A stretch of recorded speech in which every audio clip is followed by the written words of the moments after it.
People. Que pasa, sac passe, what they do. Welcome to Crime Time News, where the difference is in the meds. This might be your grandma's favorite YouTube channel. However, this is not the run-of-the-mill Mama and Papa channel. This is news with a buzz. First thing that is popping in the news. I did a couple of videos and I said that with the implementation or amendment to this new Firearm Act, a whole lot of persons are going to get desperate in their bid to get away from the po and people the other day. A perfect example.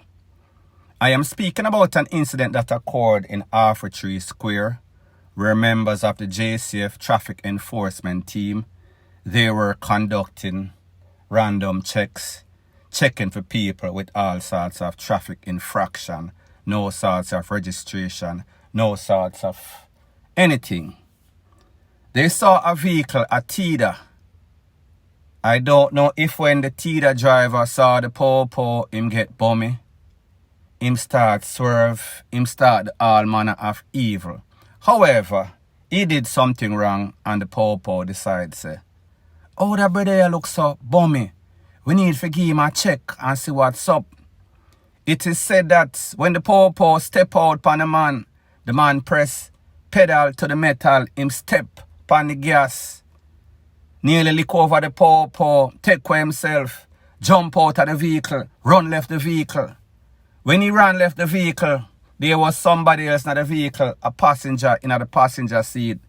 This man was an assistant, clerical assistant. Don't know if this man knew anything about what is in the vehicle or whatever. However, when the po pull up and say, hold on a minute, I want to go on, where your friend there? Well, they actually saw when him jump out and run. So they must say, wait, something right, something in a something. So let's do our check. Let's vet this car, see what go on. People, when them open the glove compartment, the glove box, guess what them see? A 9mm Ruger and a couple of rounds in the magazine. Needless to say, them taking the passenger. People, as to if the passenger and the driver was going on a mission, me no know. As to if the passenger was ignorant, don't know what was in the glove compartment, don't know that the person that he was riding with is a criminal, is a gunman, me not really know. All me know, he got arrested. Now you're going to say to yourself, then hold on a minute. How is it that the driver get away? However, them hold on upon the passenger. It is very simple. It is called pressure, BUS pipe.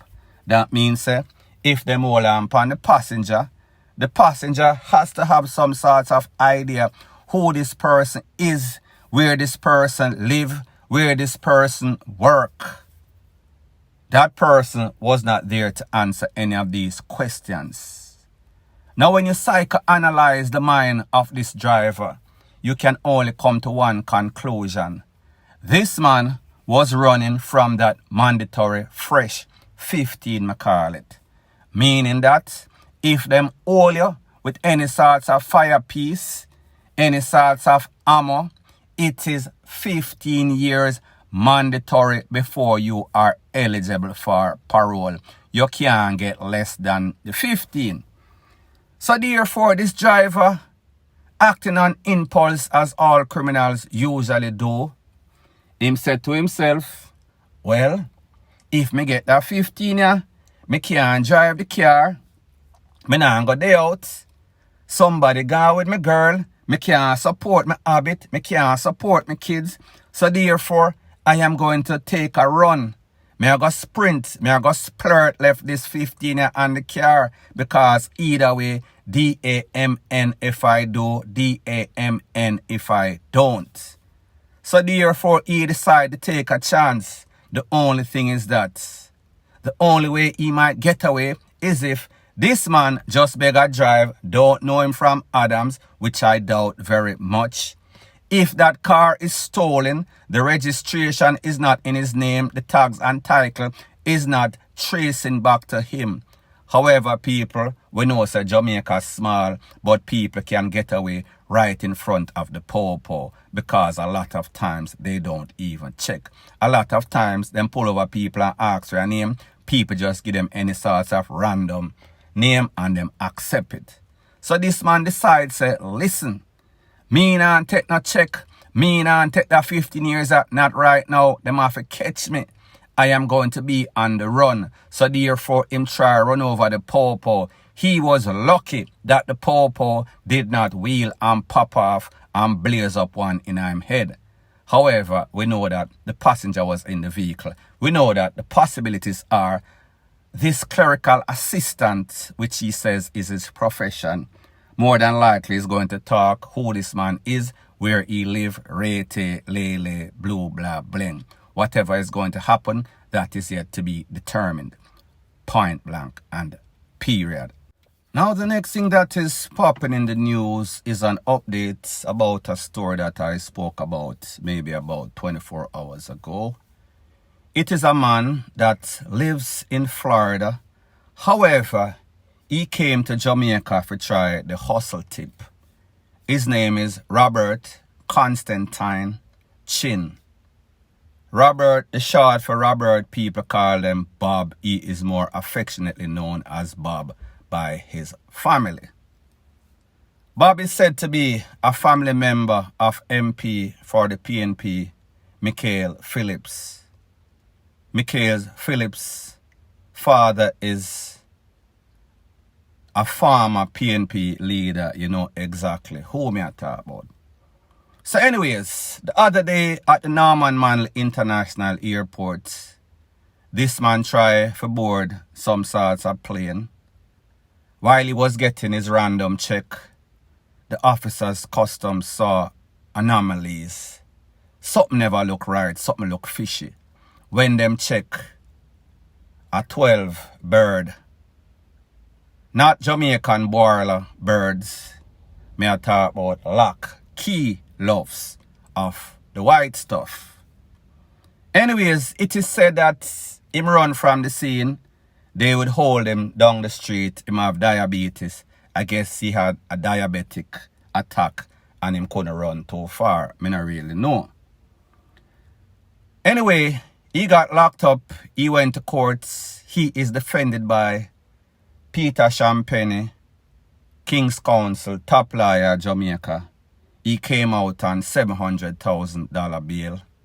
It is said that the amount of the cocoa, the 12 bird, estimation, 90 million Jamaican, equivalent, 600,000 US dollar. Buku cash.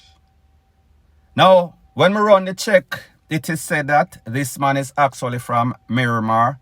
For those of you that don't know where Miramar is, Miramar, when you leave Miami, headed north. Miramar Parkway is the main road. You have Miramar Parkway, parallel to that. Pembroke Road, parallel to that. Pines Boulevard. So therefore, just to give you an idea where I am speaking about. It is said that Mr. Bob, Mr. Chin, used to work for a cable company called Comcast, C-O-M-C-A-S-T. It is said that he was hustling these cable boxes. You know how them have the chip Glock, them have the chip box, meaning that you pay a one-time fee and then you get all the cable channels. You don't have to pay any other fee, I think. Somebody that have stolen cable, let me know in the comment section. So anyways, it is said that apparently he had an unsatisfied customer. That unsatisfied customer called the cable company and informed upon him he lost a job, he lost his hustle. Now, it seems as if after he lost that legitimate job, well, that hustle legitimate job, he was dibbling and dabbling. He decided that he wanted to step up his game. He decided that, listen, I am going to try the hustle thing. People, when he lost that job, this was maybe about 2013, 2015. He was making a whole bunch of trips to Jamaica. Was he going there on vacation for the sun, the sea, the food, rate? Doubt it very much. As a matter of fact, the last known car that he has or had was some sorts of Mercedes Benz. So therefore, him kinda step up the game. Was he big in the business? Me not really know. It is also said that he also has a family member. When Rifle and them lose them life, that family member was said to be a suspect in Rifle losing his life. Heard that they got some sorts of big lawyer and that family member beat the case. Some people, we see say politician, we see say him have second blood, fourth cousin, whatever, that is a smuggler. And then, even more damning, one other family member that was said to be a hitman in a some sorts of MUGGL3R as it pertains to the British link-up Rifle Rate Lele. That is for a next date. Based on my source, it is also said that Mr. Bob, he lost his mother a couple of years ago. If you look at his profile on his WhatsApp, this is what it says, the caption. They don't know what I am going through. His mother is the profile picture on his thing. So anyways, apparently, Bob got desperate, Robert, and he decided that, listen, you know, say, me nah stay here and turn in any sorts of brokenness. I want to come up. So therefore, apparently, he met some friends and the friends told him that, yeah man, we have the good stuff, you know. Just come, pay X amount of dollar or we give upon consignment and you just do your thing. If you have your link, you can go to Rate, Lele, blue, blah, blank. Now people, when you hear somebody get hold with 12 birds, you would probably think that that person is in the link of link. That person is a big time smuggler. So anyways, him try a thing and it never got through. Them all him, like me say, him get bail. He is now out. He got bail on humanitarian grounds. His lawyer claimed that he needs his dialysis twice a day and it is not convenient for him being locked up in one of our fine penal institutions. So people, like me say, it seems as if Bob mats it out and Bob come up with some sorts of diabolical plan. Him decides, say, alright, cocoa costs X amount of dollars in a Jamaica and multiply that by 10 folds in a Florida or whatever the case is. It's nothing but profit. However, it is high risk, high reward. He knew exactly what he was getting into. It did not work out. The question I have to ask is this. If him couldn't butt the system at Jamaica, beat the immigration at Jamaica, how was he going to pass through in a Florida with all of these dogs that can smell if you are fret in your sweat, that can pick up any sort of thing in the ear in the airport, these technologically advanced machine, scanning machine. Me no know how him did have a plan for pass through. However, it seems as if he did not have it planned out 100%. So we've seen the very disturbing trend going on in Jamaica with all sorts of people getting busted at the airport, on the cruise line. The last one, 8 US citizens in the Ocherius are up on a cruise ship coming from Miami, going to Jamaica, back to Miami. Them get busted. A whole lot of cocoa. They paid a fine. Nobody got any sorts of jail time. This man he has medical condition. This man, he has his political link.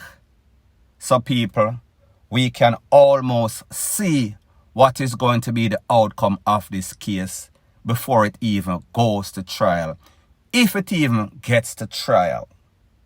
So what this tells us is that Jamaica, because of its location in the trans-international DRUGS trade, there is cocoa for stone DOGS.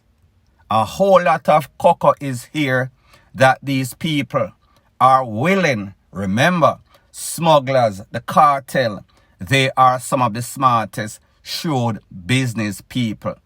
They are not going to take any sorts of chances if them know, say, you are going to get BUSTED and then it is going to trail back to them.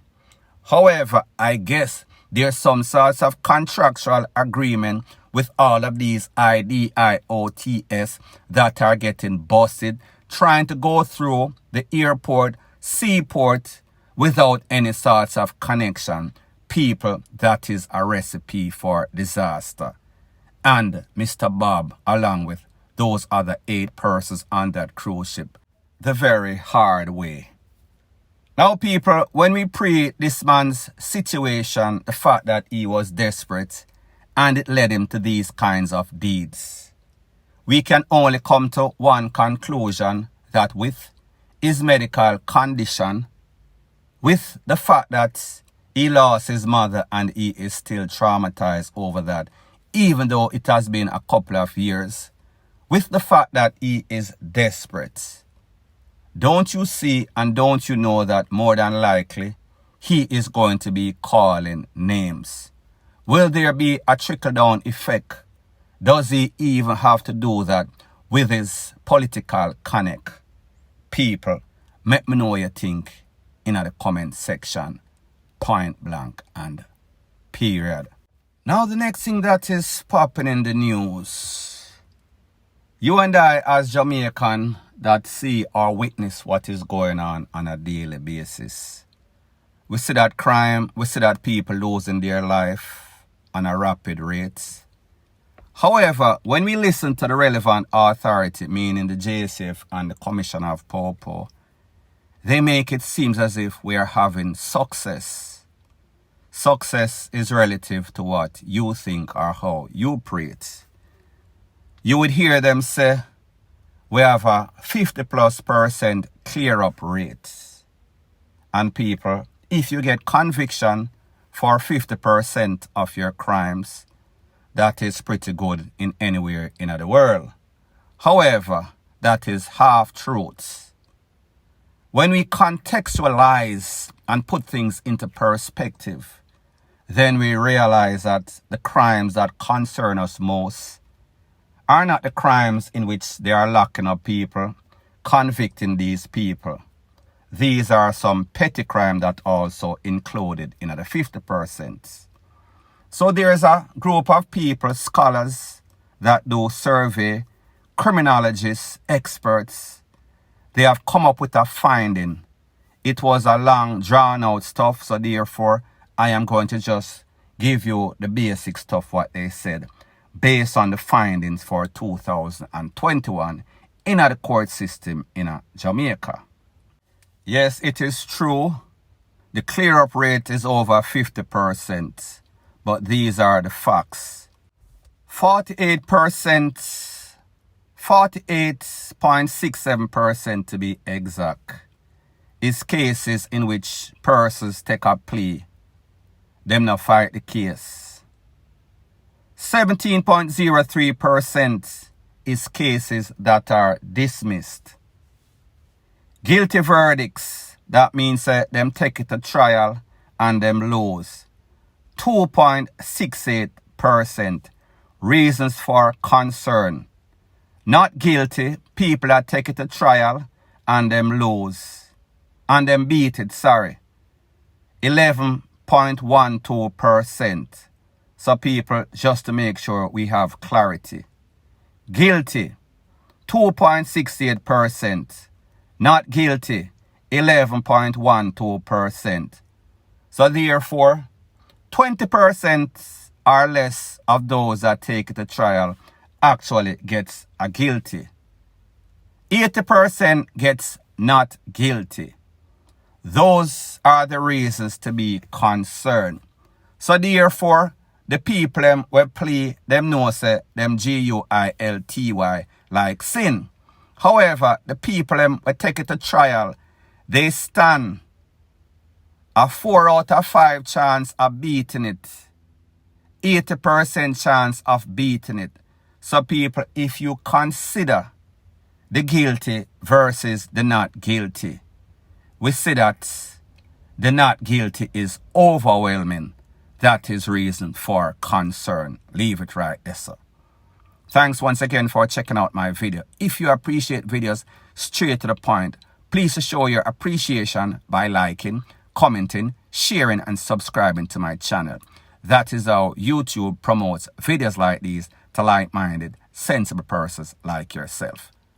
Point blank and period.